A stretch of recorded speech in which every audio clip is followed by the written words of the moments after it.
At the end of the 17th century, a new literary genre or subgenre emerged in England, one that might be characterized as the nocturnal picaresque. Its authors, who were moralists or satirists or social tourists, or all of these at the same time, and who were almost invariably male, purported to recount their episodic adventures as pedestrians patrolling the streets of the metropolis at night. These narratives, which often provided detailed portraits of particular places, especially ones with corrupt reputations, also paid close attention to the precise times when more or less nefarious activities unfolded in the streets. As distinct from diaries, they were noctuaries. In his 1755, Samuel Johnson defined a noctuary simply as an account of what passes at night. These apparently unmediated, more or less diaristic accounts of what happened during the course of the night on the street embodied either a tragic or a comic parable of the city, depending on whether their authors intended to celebrate its nightlife or condemn it as satanic. The nocturnal picaresque, composed more often in prose than in verse, was a distinctively modern, metropolitan form that, with several other literary genres that emerged in the late 17th and 18th centuries, comprised a response to the dramatic social and architectural transformations of the metropolis after the Great Fire of 1666. This was the epoch when both the West End, which the aristocracy colonized, and the suburbs to the south and east of the city, where the poor were exiled, expanded exponentially. By 1700, when its population reached approximately 550,000, London had outstripped Paris to become the largest city in Europe. Its concentration of imperial trade, industry, and government made it the most advanced and most energetic metropolitan center in the world. Leo Hollis has even speculated that the true English Revolution was seen not in the 1640s, or in 1688, but in the 1690s, when the expansion and recomposition of London shattered the traditional urban space into enclaves and modern neighborhoods, and the city at large became a fluid mixture of anonymous and closely knit communities formed by new relationships dependent on work, status, religion, and gender.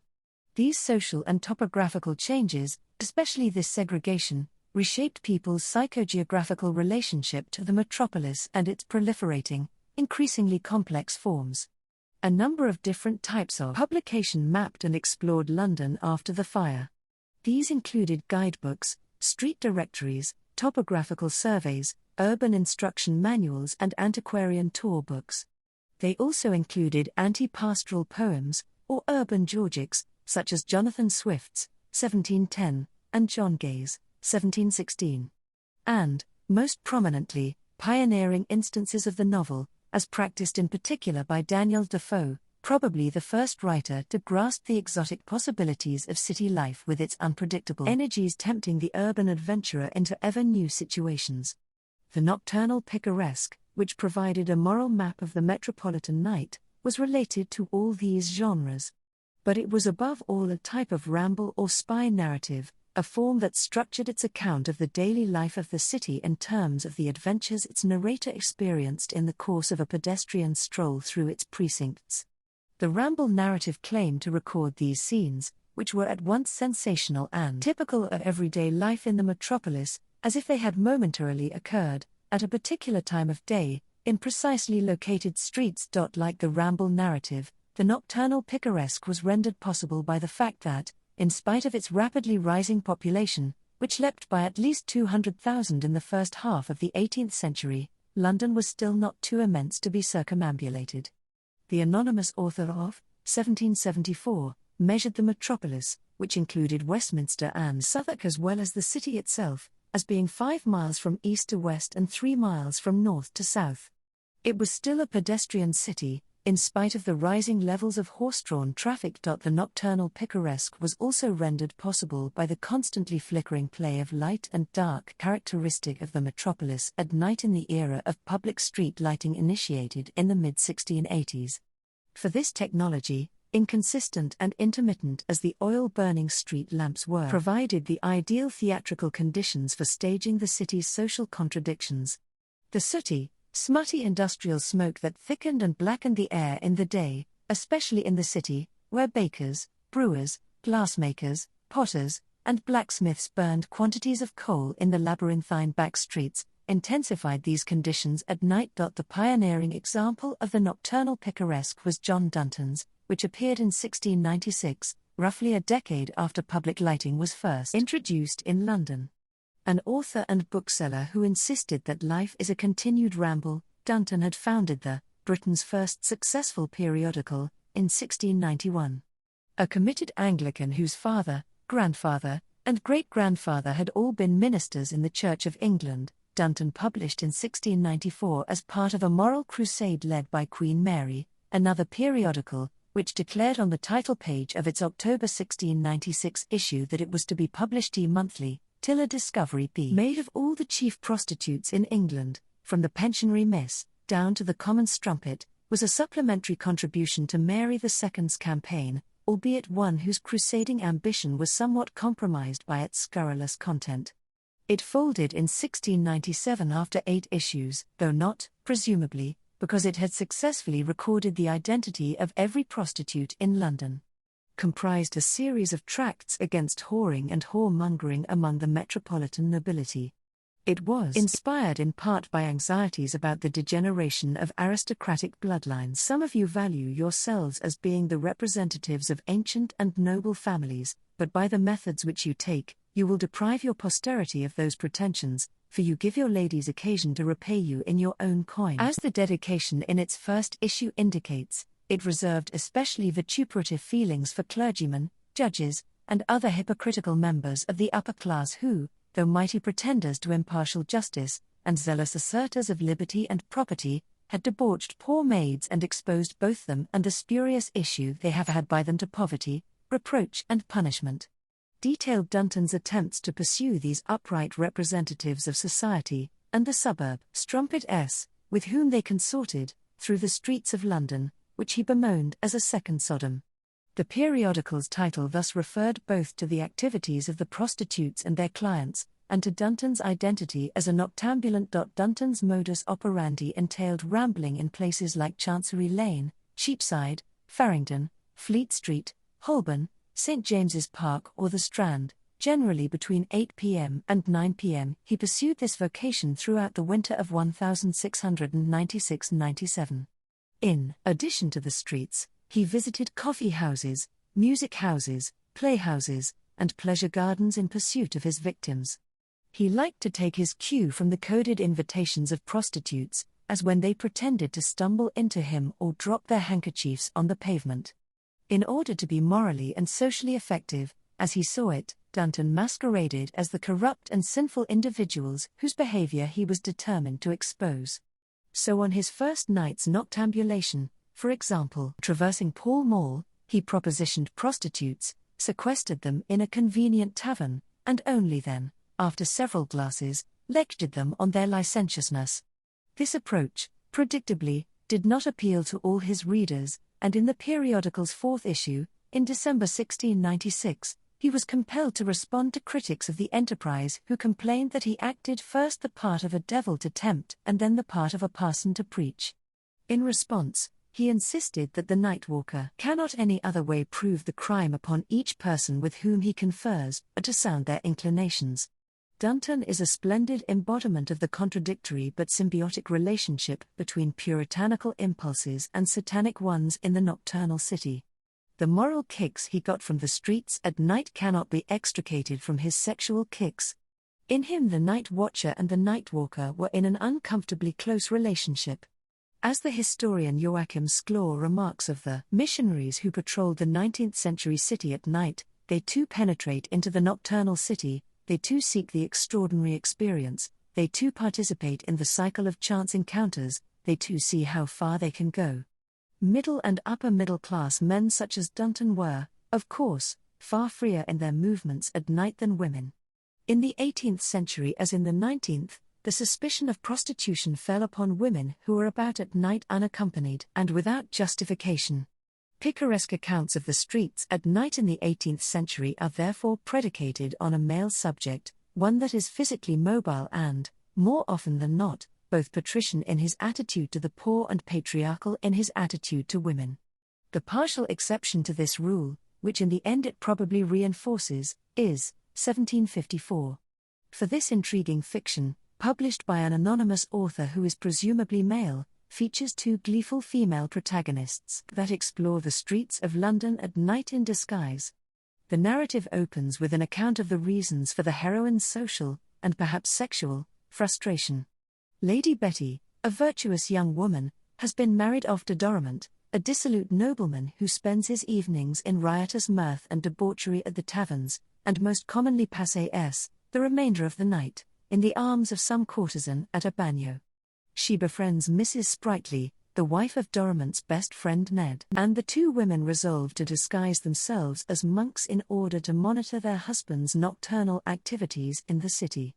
In prosecuting this plan, they commission their milliner, Mrs. Flim, whose name signals that she is adept at idle deception, to bring them ordinary silk gowns, close capuchins, and black hats. And, having taken care to exhilarate their spirits with a bottle of excellent champagne, the three of them set off in pursuit of the men. After spying on their husbands at the playhouse, the three women are frustrated in their attempt to follow them by coach to a tavern at Temple Bar because there are so few vehicles on the street. Instead, though it is past 10 p.m., they determine upon following their chase on foot, at all hazards. At a spot between Somerset House and the so-called New Church on the Strand, St. Mary le Strand, they meet 4 street walkers that had been long used to tramp those quarters. These prostitutes assume that, because of the oddness of Our Lady's disguise, Lady Betty and Mrs. Sprightly are some strangers of their own occupation, that were come thither to trespass upon their walks. So they jostle and curse their rivals. At this point, Mrs. Flim intervenes, vociferating with them in their own style of language. For her pains, she is punched in the face and has her false teeth pushed directly down her throat. The three women promptly call for the watch, and a decrepit old fellow, with his staff and lanthorn appears. But this midnight perambulator is in fee with the street walkers, and, in any case, he too assumes that the women are prostitutes competing for this lucrative spot. An even more violent dispute is only averted when 3 rakish bucks who have been drinking in a nearby tavern ascertain that Lady Betty and her companions are not of common rank and draw their swords against the prostitutes. Once the streetwalkers have fled, and since it is a wet night, these men invite the women into the tavern to drink wine and get warm, which they half reluctantly do. Later, at Temple Bar, Mrs. Flim happens to see Dorimant and Sprightly climbing into a coach bound for Covent Garden with 2 conspicuous courtesans.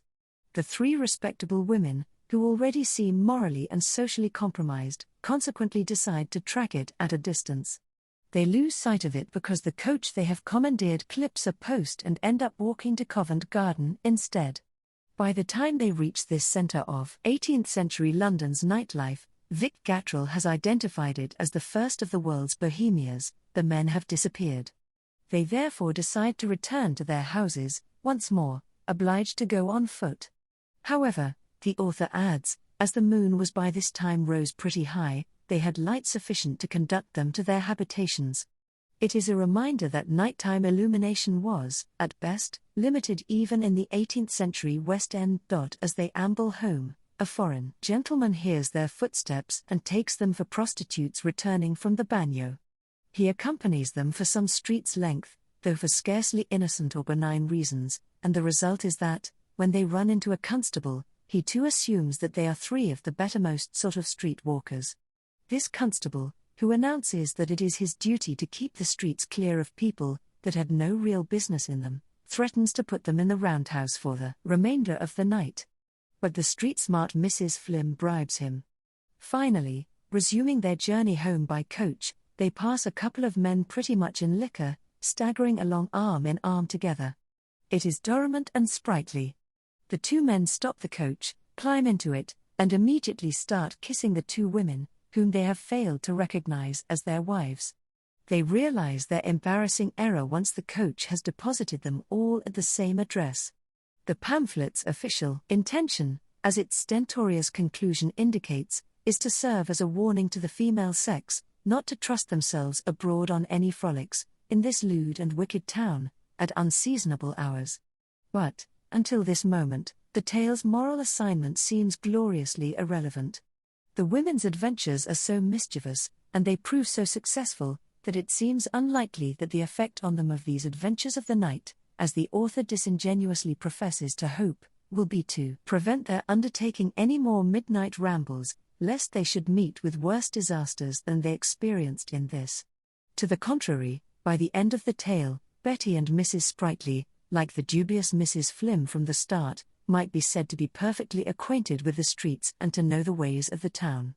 Certainly, they remained unconvinced by the pamphlet's official moral. It observed in nervous tones that probably this pretended piece of secret history is altogether fabulous, and righteously dismissed it as a low, ill-written tale, bearing the usual marks of a catch-penny job.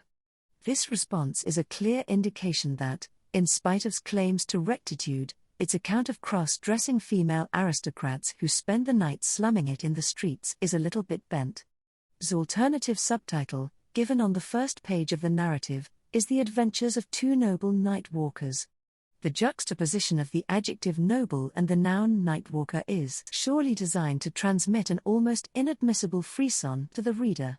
This is, after all, the period when, in the popular imagination as well as in the discourse of Bridewell and other penal institutions, the term Nightwalker became increasingly associated not so much with images of maleficent men as with those of prostitutes moving along dark streets, gathering on corners, loitering in alleys, touting trade.